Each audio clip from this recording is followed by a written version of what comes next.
This is your daily briefing. You're most welcome to it. Got to talk about Dele Alli, made his debut for Everton. A fair few rumbles in the wake of this transfer. You know, he got rocked up at Goodison in a Rolls Royce. I'm not suggesting he should have taken a bus, but it just, you know, like I said before, a little bit of penitence, a little bit of like new start. He's done his hair, which is great, you know, but to me, he just looks like a girlfriend who's getting over a bad relationship, because they tend to reinvent themselves like David Bowie after things have gone wrong. But yeah, rocked over the Rolls Royce, pitch presentation, ridiculous Prada coat, numerous other top designers stuck on him, and if one peered closely, you could see traces of an Everton scarf. Didn't wash. Didn't have a good game. Looked at his numbers, very similar to when he played for Tottenham, it has to be said. Jogs around a fair bit, looking involved, but really isn't in the truth of things. Lost the ball 13 times, 7 times in his own half. For me, and I don't care what you think of the individuals, you might love one, you might hate the other, but if Jose Mourinho and Antonio Conte couldn't get out a tune out of him, I don't see Frank doing it. I genuinely don't. I don't wish Frank ill.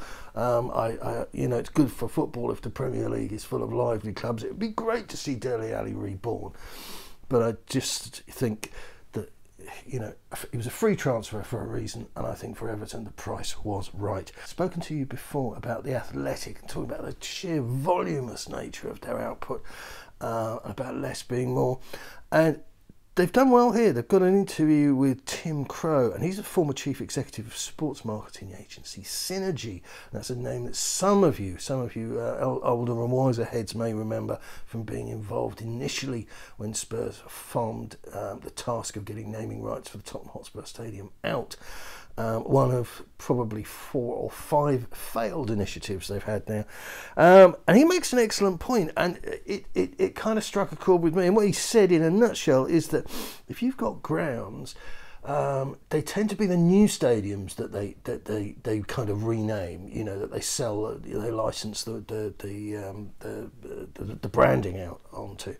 But if you've got an Anfield, an Old Trafford or Stamford Bridge, a historic ground with all that history, you're wasting your time, because the media know it, the supporters know it, and the sponsors know it. It's never going to be known as anything else, and it would be an artificial intrusion.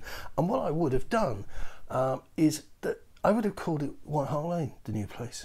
I would absolutely call it White Hart Lane and give it a real identity. I'd have statues up outside, and I'd have the name of the place, and this is a crazy idea, you're just going to think this is ridiculous, but I'd actually have it built into the bloody brickwork. Not a sign that then can be re-typed up and it says welcome to, you know, Land of Leather or Guns N' Roses here tomorrow night, you know. So it's there, it's absolutely identifiable, and I think sponsors would buy into it. And there's, you know, I think when you're looking at these things, and I've always criticised Daniel Levy, I think his thinking is a little bit dated. The time for doing all these things, I think, has passed, and I think the clubs that have gone for the route with extensions to their existing operations in terms of the bums on seats, I think they're taking a shrewder course. And I don't think Levy understands the sort of sponsor relationships that you can have with marketing and branding. He's probably rolling on the floor if anybody told him I was saying this, but I don't think he understands it. I think there's more than one way to skin a cat, opposed to it's got to be a name over the door or nothing. I think there's plenty of stops in between. The reality of the situation is that Daniel's been looking for 25 million a year for many, many years now, and nobody's bitten, and I think there's a reason for that. They've just gone about it in the wrong way. Nothing to do with COVID, nothing to do with your Aunt Dolly or any other cobblers you want to give me. They've just gone about it in the wrong way.